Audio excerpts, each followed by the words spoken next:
that many Americans discover my faith after 9/11. Islam has been around for 1400 years. Perhaps our community is part of the problem that we didn't reach out before 9/11. Like so many other ethnic and religious minorities tend to isolate in America. We have clusters and pockets of faith groups and ethnic groups that stick to themselves. One lesson we all learned as Americans after 9/11 is that we have to get to know each other better. We have to communicate better. We have to dialogue better so that we don't stereotype. Every community has a problem with stereotyping. Every community wishes that they can dispel some myth that's out there. And our community is no different. The deviants that we have in our faith are not unusual to other faiths. It just so happens that there's a spotlight right now on our community. But the more our neighbors in Pittsburgh and in Pennsylvania and in America get to know who we are, get familiar with our beliefs and our customs and our cultures, understand our love for this land and our willingness to sacrifice too, then they will have a better appreciation of who Muslims are, what the Islamic faith is, and that will go to a long way in dispelling the myths that are out there. Ramadan, the holiest of holidays for Muslims around the world. What you should know about this important month of fasting, discussed in detail on Impact. Thank you for joining us. I'm with Dr. Safder Chaudhary and his lovely wife Zahida. We're on the set of What's on Your Mind, a little cross promotion here, but this is Impact and we're talking about Ramadan. Tell us, Doctor, the month of Ramadan and its importance to Muslims. Why is it such a huge deal? Well, what do you think, Zahida? I often defer those good questions for my wife to respond to. First of all, thank you, Jonas, for having me here. Ramadan is very important for all Muslims. The background for this is a little bit brief, I will tell you. We believe as a Muslim that our holy book was compiled in this month and given in complete form to our Prophet Muhammad in the month of Ramadan. And then Muslim believes in 5 pillars, which is oneness of God, prayers 5 times, giving charity, which is not which is very mandatory. You have no choice on your wealth. And then fasting for the month of Ramadan, it is for the whole month. And the last is Hajj, going to Mecca for the pilgrim. But what fasting is giving, it's very curious for other people that fasting is very difficult, but we see it very differently. It's kind of a celebration for us. We look forward for the fasting month because it's the month which we feel that there are a lot of blessing of God we are receiving. And also, you see the structure during the month of the Ramzan. It is, time management is very well done because there is a time to go to work, there is a time to get up to eat, there is a time to come back home. So it's a time to come back home from the work. So I feel that it's giving us so much time to do practically everything in life which we are not able to do during rest of the year. Mm-hmm. Dr. Chaudhary, your wife mentioned one of the 5 pillars is fasting. Over 1 billion Muslims around the world are fasting. Why is this such an important mandate? Fasting, our bodies have some needs such as food, hunger, sexuality, our needs for, holding on to our wealth, our needs to be important in life and so forth. Those are our body needs. However, the month of fasting takes away those needs and puts them in a box of these can be contained, because otherwise we can drown in our needs. It's an everlasting lust for almost the world that we live in. It can drown us. So the month of Ramadan gives us that respite to realize, why are we here in this world? We're not here to just eat and eat away. We're not here to just kind of hold on to our wealth and just hang on to that forever, because all things shall return back to earth. Is it difficult to fast? I mean, we're not talking 24/7 for a month. After sundown, you're allowed to eat something, aren't you? Well, plenty. Plentiful. And actually, when you eat in the morning, you're sitting with the breeze of the morning and enjoying the morning. And all day you're not worried about, the lunchtime and that time, because you're really kind of celebrating the life and a living life. And when you come back home, as Zahida was saying earlier on, you come back to your family and have a family dinner together, because everybody has to eat at the same time. My kids just round up, otherwise it's hard to find them because they already have some Burger King or some other king. So during this month, it might be best for some families to really practice this, because it's the one time they can truly be together. Yes, yes, very much. And that's what she aspires, and she's always looking forward to, because all of us are together, and we enjoy her food too, by the way. You're really talking about a comprehensive Thanksgiving. Yes, yes. Well, like she was saying, that we all are coming together. The Thanksgiving is when we are hungry. I know what hunger really means beyond a book and a word. When I'm holding on to my anger and my emotion, then saying, you know what, you're fighting with me, but I'm fasting, I cannot fight back with you. When I have this sexual lust going all over and just trying to engulf me, I know I cannot have sexual activity during this time. So I know that I can control these body needs into proper channels rather than just spill it all over. We have less than a minute left in this segment. What's the most important thing you can tell people who don't know anything about the holiday, about Ramadan, Zahida? I think the most important thing is that it's not, people usually think that the fasting is not healthy. And I think it's very, very healthy for your body, because if you see from the medical perspectives, you have eating disorders, you have many other obesities is a problem. But what we learn from fasting is that our body is sending signal as a human being to us that the things are under control and you don't go out of control. And that's very important, because it's very important for you to succeed in life. If you have a control on hunger, which is a basic necessity of life, right, I think you can be very successful. Very good, staying in control. We'll be in control and come back to talk more about Ramadan, and you'll learn some interesting facts about the Muslim faith as it originated in Pittsburgh when we come back. Stay with us.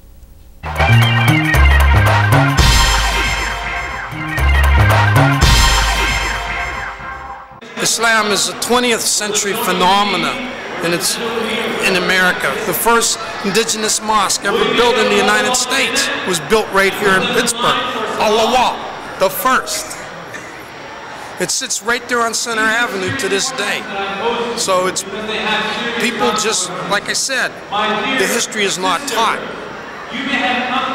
When the first mosque built by indigenous Americans sits right here in this city and has been here since 1929, and nobody asks that question, then you have to understand how the educational system lacks in teaching about Muslims and the educational system of this city.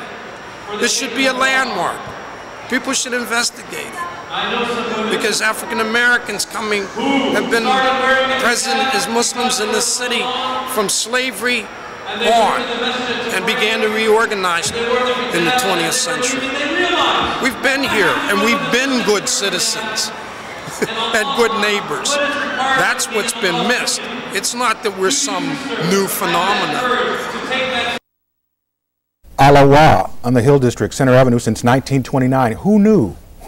You know now. Welcome back to Impact. I'm Jonas Chaney along with Safder Chaudhary and another guest, Rana, Pervaiz, Akhter, a doctor psychiatrist from Tempe, Arizona. Welcome and thank you for joining us. Thank you for having me. I have to say, being an American of Pakistani origin these days can have its challenges.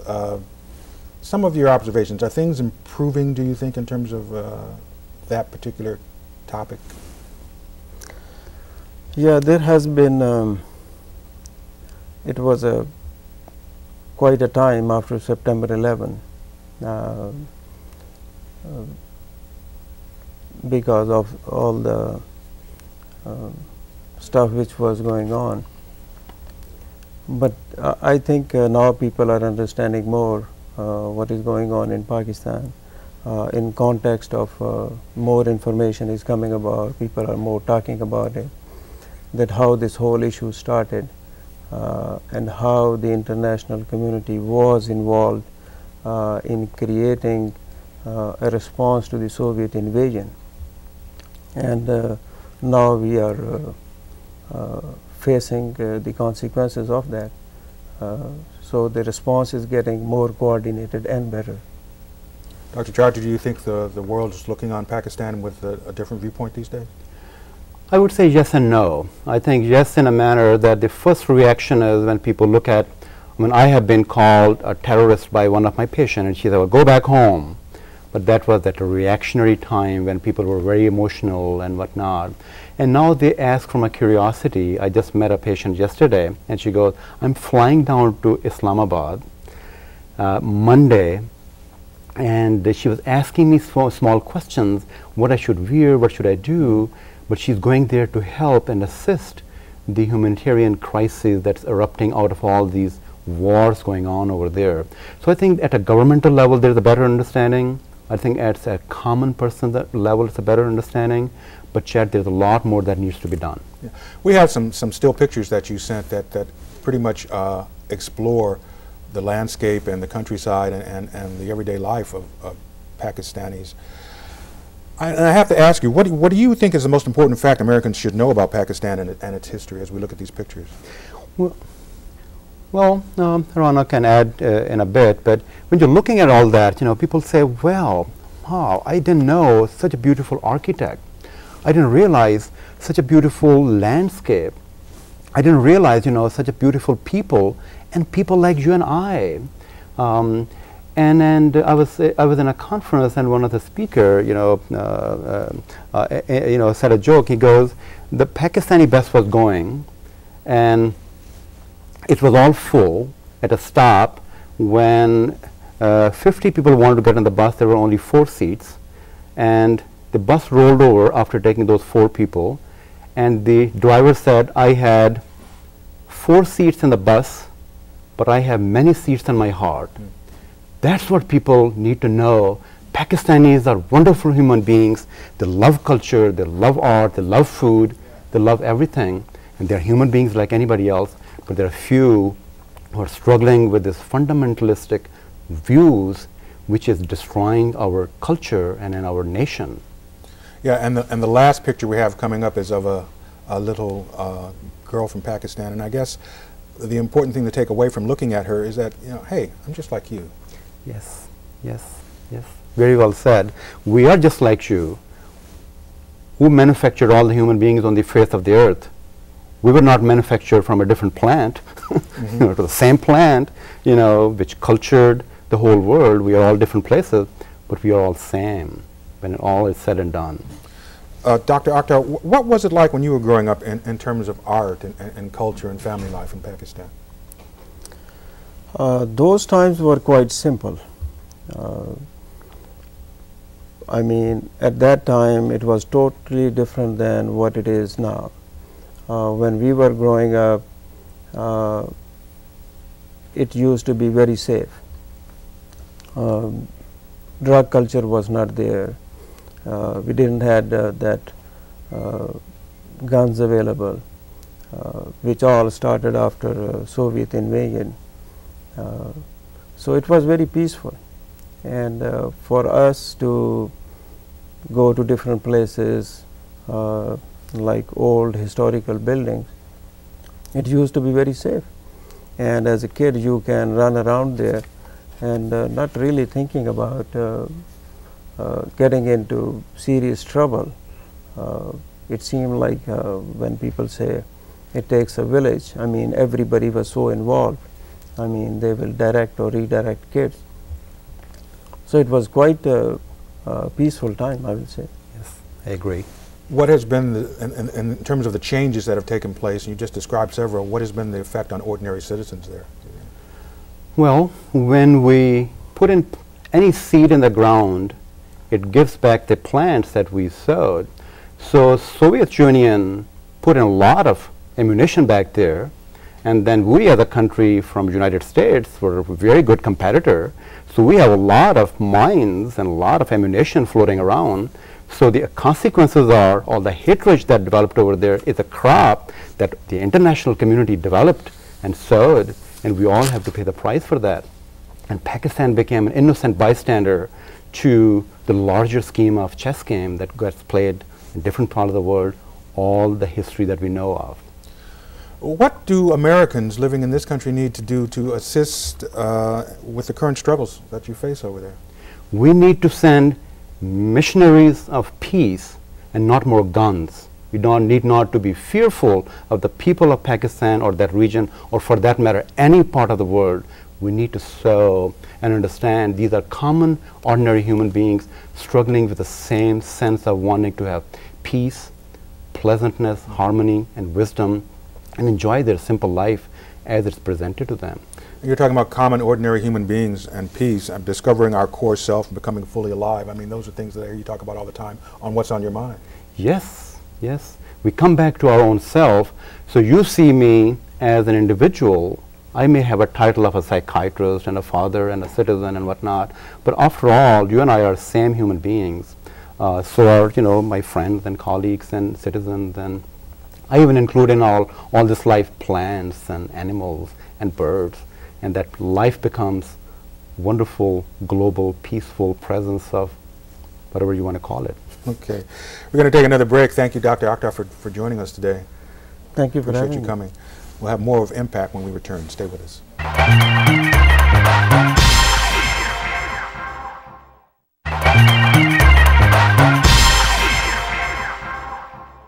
Back to Impact. We're talking with Dr. Safder Chaudhary and another guest, Anis Ahmed, a psychiatrist who practices in Seaford, Delaware. Thank you for joining us, Mr. Ahmed. Thank you very much for having me. And we're talking about, on this segment, getting along, okay? You had a quote that you gave me, Doctor, that says, "Love is the religion and the universe is the book." What exactly does this quote mean? Well, we love something in our lives. You know, we love, you know, a bird or a wife. The Steelers. The Steelers, of course. Go Steelers, by the way. We are having a game tonight, Yeah. so I love doing that too. So within that love for passion and sports and human beings and others, all these love is an indication of how our wanting to love is so universal. And so if you look at the world is a book. I mean, we can go around and see the love is present everywhere. If we check it out. But if we check it out people's problems, we find them too. Yeah, yeah. Let's not go there. We have another 5 hours to talk about that. Doctor, I mean, all the riches in the world, and we've all heard this quote, cannot guarantee happiness. So, I mean, what's the key to what humans really want?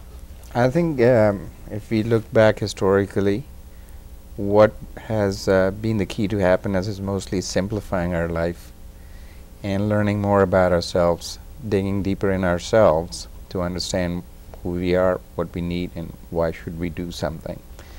So primarily it's the contentment. The issue is the contentment. What is going to be a contented man? Once you have that answer, I think it becomes very simple to understand where happiness lies. So, to rephrase, the one common denominator that everyone wants in their life would be contentment? Right. I would say so. Right. And the key is to define contentment for ourselves. What will be the thing that will make us feel contented? And when we have that answer for ourselves, I think that will be the time when we figure out what happiness is.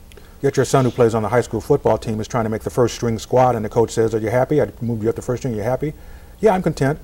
"Sorry to hear you say that. That's not good enough." I mean, that's you know. But that's the society. We have to start to tame our ambitions, tame our desires. That has the first thing to be done, because those are the things that obviously makes us unhappy also. Yeah. And on the opposite side of that, grief and fear and sorrow. Is there a key to dealing with that? I mean, it's such a complex subject. Well, if you look at anything that happens to us, any event, I lost a limb, I lost my job, you know, difficulty with spouse or house and whatnot, you know. So that's an event. But the suffering is an outcome of not letting it go and just hanging on to that. You know, I had a lover, or I had, you know, that job, wonderful job, or I had the beautiful home or wonderful car. The ambitions of the minds are unlimited. It never is. Those desires are like ghosts and demons which want to gobble up the whole world and still not be satisfied and content.